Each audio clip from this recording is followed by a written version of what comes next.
UFC 330 is almost here, and this Saturday in Philadelphia, Islam Makhachev is putting his welterweight title on the line against a man who has never once stopped talking, Ian Machado Garry. Now let's be honest for a second, the rest of this card has taken some heat.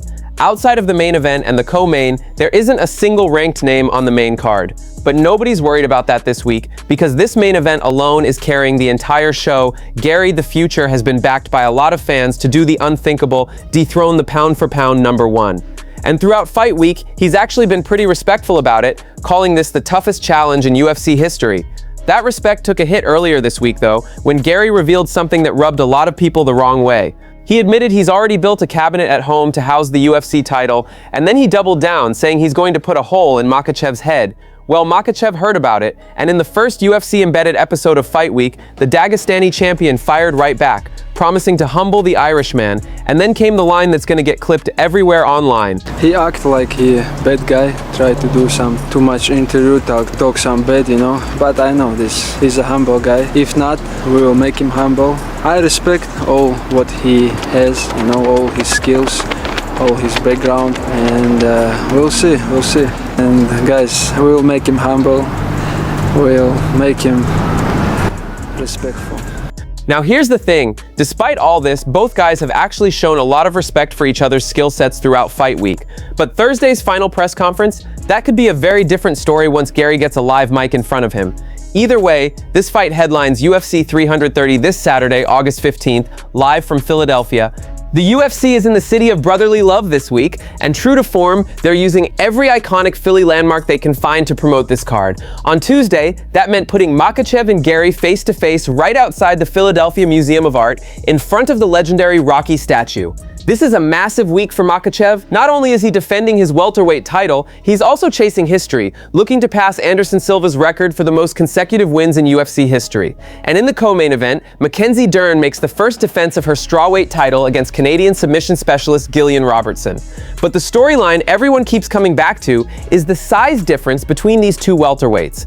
Makhachev spent the first 15 years of his career fighting at 155 pounds. He only moved up to welterweight to take the title off Jack Della Maddalena at UFC 322, and he made that look easy. But Garry is a completely different animal physically. He's listed at 6'3" on UFC.com, Makhachev is listed at 5'10". Fans online had already run wild with this one, photoshopping Garry as an absolute giant standing over a shrunken down Makhachev. But when the two men actually stood face to face in front of that Rocky statue on Tuesday, the internet's version of events didn't quite match reality. Yes, Garry is taller, nobody's denying that, but it wasn't the David and Goliath size gap a lot of people were expecting to see. So does this change anything heading into Saturday? Makhachev was already the betting favorite coming into fight week, and don't be surprised if that line moves even more in his favor before the weekend's out. And even if he handles Garry the same way he handled Della Maddalena, there's still going to be doubters out there whispering that the former lightweight can't really handle the big welterweights. We'll get our answer Saturday night. And judging by how fast this face-off photo spread online, the MMA community had a lot to say about it. Here's just some of the reaction. One fan wrote, "I thought the height difference was more. Is Islam wearing heels?" Another said, "How did Islam ever make 155? He looks like a middleweight.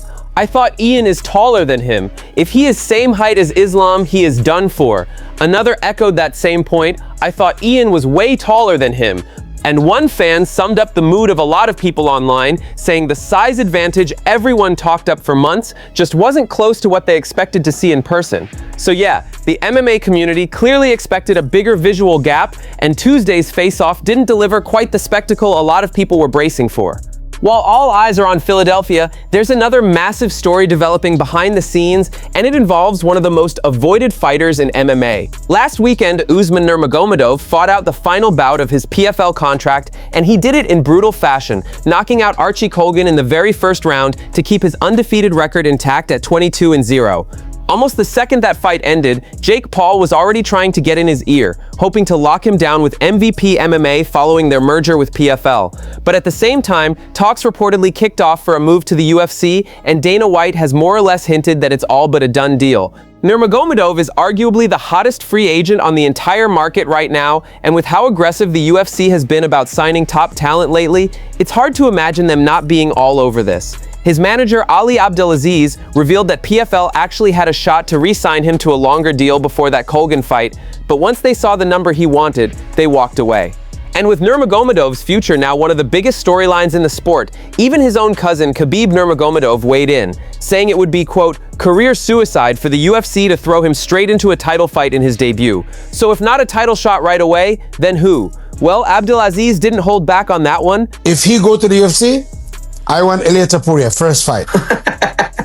First fight. Woo! Why not? Listen, is a beef there. Ilia created a beef. He created a pie. He put it a pie. And the pie would not put it in the oven because he ran out of gas. In fact, just in case, straight up. He ran out of gas. He talked a lot of things. He wrote a lot of checks, couldn't cash. Guess what? I'm bringing the whole fire. And if these people want this fight to happen, we can make it happen. Really? I say Justin Gaethje will stop Ilia Topuria. Everybody love Paddy Pimblett. I think he's a great guy. Right. Usman will stop him in under 2 rounds. I think he will make Ilia quit. He will hit kick him, knock him out flat. The only fight I can see competitive, him and Arman. Charles Oliveira, he would make him quit. He will make him quit. What Charles Oliveira can do to him? Strike with him? Good luck with that. Take him down? Good luck with that. And he will absolutely demolish Max Holloway. Demolish Max Holloway. Because he can take him. Let me tell you what, I love Max. I respect Max. Max can't wrestle for shit. And he can't grapple for shit. Usman can grapple, I can wrestle. Guess what? Max he have great striking. But no, he cannot mix it up like Usman. The only real competitor with Usman is Arman Sarukian. I would say that. Topuria, of course, is coming off his first career loss, so a fight like this would give him the chance to jump straight back into the win column, while handing Nurmagomedov a shot at gold in his very first UFC walk. It's an enormous ask for a UFC debut, but given how the sport has been moving lately, don't rule anything out. Speaking of Topuria, his team is clearly not letting that loss quiet them down one bit. Back in June, El Matador was knocked off the lightweight throne by Justin Gaethje in the main event of UFC Freedom 250 in Washington, D.C. Topuria actually had to quit on the stool before the 5th round after absorbing some serious damage from the highlight. And now, with Ali Abdelaziz publicly pushing for his client Usman Nurmagomedov to fight Topuria next, Topuria's manager Malki Kawa has had enough. Kawa fired back hard in a video posted to his Instagram stories. All right, so now back to the MMA stuff, right? If you see my last post, you got this guy. He's sitting there with 2 of his clients, right? And one of them happens to be Usman. And they're sitting here talking about his next opponent. And then, oh yeah, he will beat this guy, and he will beat that guy, and he will do this, and he will do that. Guy, shut the fuck up. Ilia Topuria will fucking annihilate 100% of your roster, including, if we fought Gaethje again, buddy, he will fucking beat the shit out of him. We all know that Ilia was better. He had a bad night. Your boy did good. Congratulations. Stop hyping up the other shit. You sound like a fucking clown. Ilia Topuria is still, in my book, the #1 fighter in the world. I promise you guys, when the comeback comes, you will see what happens. Paddy Pimblett, fucking Islam, Usman, fucking Gaethje, it doesn't matter who, doesn't matter when, okay? You guys will see a fucking masterclass. That's what that is. But to sit here as an agent on the podcast of your clients and be like, oh yeah, you're gonna actually lose to this guy, because behind the scenes, you don't want that fight. So there you have it. Topuria's camp still believes he's the best lightweight on the planet. One bad night doesn't change that in their eyes, and they're more than happy to call out an entire roster to prove it. Whether that confidence turns into results the next time he steps in the cage, we'll have to wait and see. But one thing's for sure, the lightweight division just got a whole lot more interesting. That's it from MMA Time. Thanks for watching. Don't forget to leave a like and subscribe for daily MMA updates.